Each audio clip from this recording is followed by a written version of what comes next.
Chapter 6. Pig and Pepper.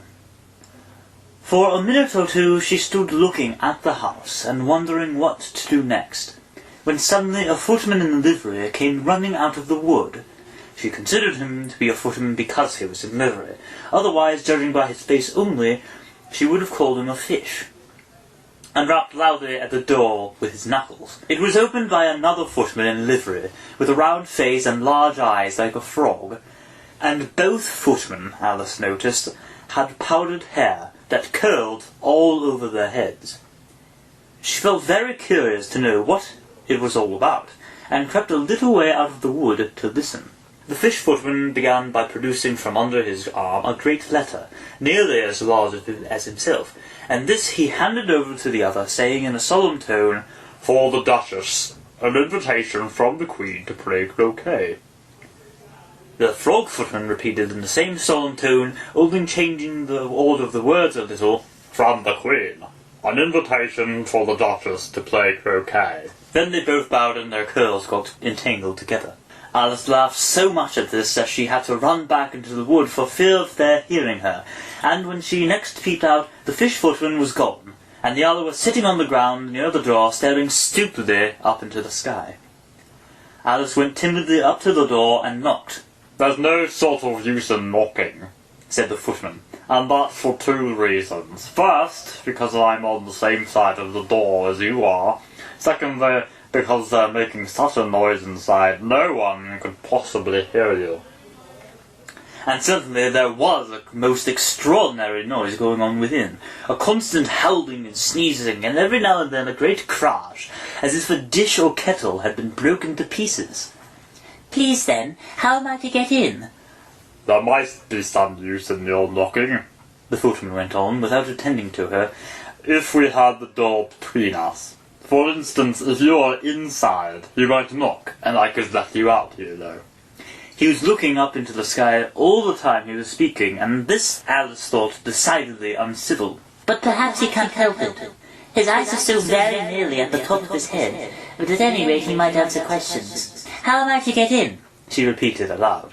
"I shall sit here till tomorrow." At this moment the door of the house opened, and a large plate came skimming up straight at the footman's head.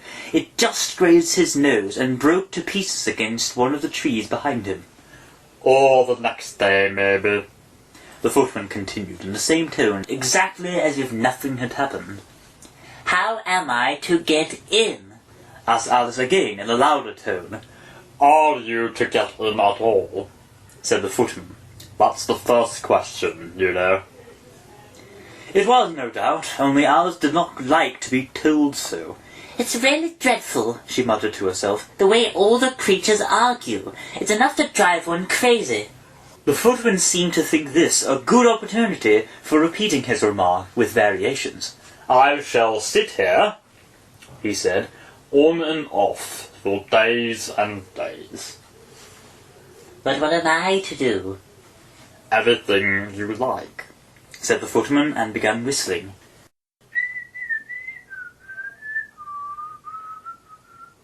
"Oh, there's no use in talking to him. He's perfectly idiotic." And she opened the door and went in. The door led right into a large kitchen, which was full of smoke from one end to the other. The Duchess was sitting on a three-legged stool in the middle, nursing a baby. The cook was leaning over the fire, stirring a large cauldron, which seemed to be full of soup. "There's certainly too much pepper in that soup," Alice said to herself, as well as she could for sneezing. There was certainly too much of it in the air. Even the Duchess sneezed occasionally, and as for the baby, it was sneezing and howling alternately, without a moment's pause. The only two creatures in the kitchen that did not sneeze were the cook and a large cat, which was lying on the hearth and grinning from ear to ear. "Please, would you tell me," said Alice a little timidly, for she was not quite sure whether it was good manners for her to speak first, "why your cat grins like that?"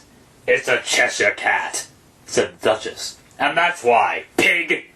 She said the last word with such violence that Alice quite jumped.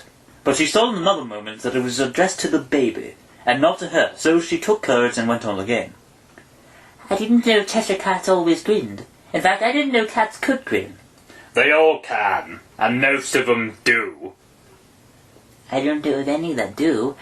Alice said very politely, feeling quite pleased to have got into a conversation. You don't know much, and that's a fact. Alice did not at all like the tone of this remark, and thought it would be as well to introduce some other subject of conversation. While she was trying to fix on one, the cook took the cauldron of soup off the fire and at once set to work throwing everything within her reach at the Duchess and the baby. The fire irons came first, then followed a shower of saucepans, plates, and dishes. The Duchess took no notice of them even when they hit her, and the baby was howling so much already that it was quite impossible to say whether the blows hurt it or not. "Oh, please mind what you're doing," cried Alice, jumping up and down in an agony of terror. "Oh, there goes his precious nose!" As an unusually large saucepan flew close by it and very nearly carried it off. If everybody minded their own business, the Duchess said in a hoarse growl, the world would go round a deal faster than it does. "Which would not be an advantage," said Alice, who felt very glad to get an opportunity of showing off a little of her knowledge. "Just think what work it would make with the day and night. You see, the Earth takes 24 hours to turn round on its axis." Talking of axes, chop off her head. Alice glanced rather anxiously at the cook to see if she meant to take the hint. But the cook was busily stirring the soup and seemed not to be listening, so she went on again. 24 hours, I think. Or is it 12? Oh, don't bother me, said the Duchess. I never could by figures. And with that she began nursing her child again, singing a sort of lullaby to it as she did so, and giving it a violent shake at the end of every line. Speak roughly to your little boy, beat him when he sneezes. He only does it to annoy, because he knows it teases. Chorus, in which the cook and the baby joined. Wow, wow, wow! While the Duchess sang the second verse of the song, she kept tossing the baby violently up and down, and the poor little thing howled so that Alice could hardly hear the words. I speak severely to my boy, I beat him when he sneezes, for he can thoroughly enjoy the pepper when he pleases. Chorus! Wow, wow, wow! Here, you may nurse it a bit if you like, the Duchess said to Alice, flinging the baby at her as she spoke. I must go and get ready to play croquet with the Queen. And she hurried out of the room. The cook threw a frying pan after her as she went, but it just missed her. Alice caught the baby with some difficulty, as it was a queer-shaped little creature, and held out its arms and legs in all directions. Just like a starfish, thought Alice. The poor little thing was snorting like a steam engine when she caught it, and kept doubling itself up and straightening itself out again, so that altogether, for a first minute or two, it was as much as she could do to hold it. As soon as she had made out the proper way of nursing it, which was to twist it up into a sort of knot, and then keep tight hold of its right ear and left foot, so as to prevent its undoing itself, she carried it out into the open air. "If I don't take this child away with me," thought Alice, "there's sure to kill it in a day or two. Wouldn't it be murder to leave it behind?" She said the last words out loud, and the little thing grunted in reply. It had left off sneezing by this time. "Don't grunt. That's not at all a proper way of expressing yourself." The baby grunted again, and Alice looked very anxiously into its face to see what was the matter with it. There could be no doubt that it had a very turn-up nose, much more like a snout than a real nose. Also, its eyes were getting extremely small for a baby. Altogether, Alice did not like the look of the thing at all. But perhaps it was only stupid, she thought, and looked into its eyes again to see if there were any tears. No, there were no tears. "If you're going to turn into a pig, my dear, I'll have nothing more to do with you. Mind it now." The poor little thing sobbed again, or grunted, it was impossible to say which, and they went on for some while in silence. Alice was just beginning to think to herself, "Now what am I to do with this creature when I get it home?" when it grunted again so violently that she looked down into its face in some alarm. This time there could be no mistake about it. It was neither more nor less than a pig, and she felt that it would be quite absurd for her to carry it any further. So she set the little creature down, and felt quite relieved to see it trot away quietly into the wood. "If it had grown up," she said to herself, "it would have made a dreadfully ugly child, but it makes a rather handsome pig, I think." And she began thinking over other children she knew who might do very well as pigs, and was just saying to herself, If one only knew the right way to change them. when she was a little startled by seeing the Cheshire Cat sitting on a bough of a tree a few yards off. The cat only grinned when it saw Alice. It looked good-natured, she thought. Still, it had very long claws and great many teeth, so she felt that it ought to be treated with respect. Cheshire Puss, She began, rather timidly, as she did not at all know whether it would like the name. However, it only grinned a little wider. can't it be so far? Thought Alice, and she went on.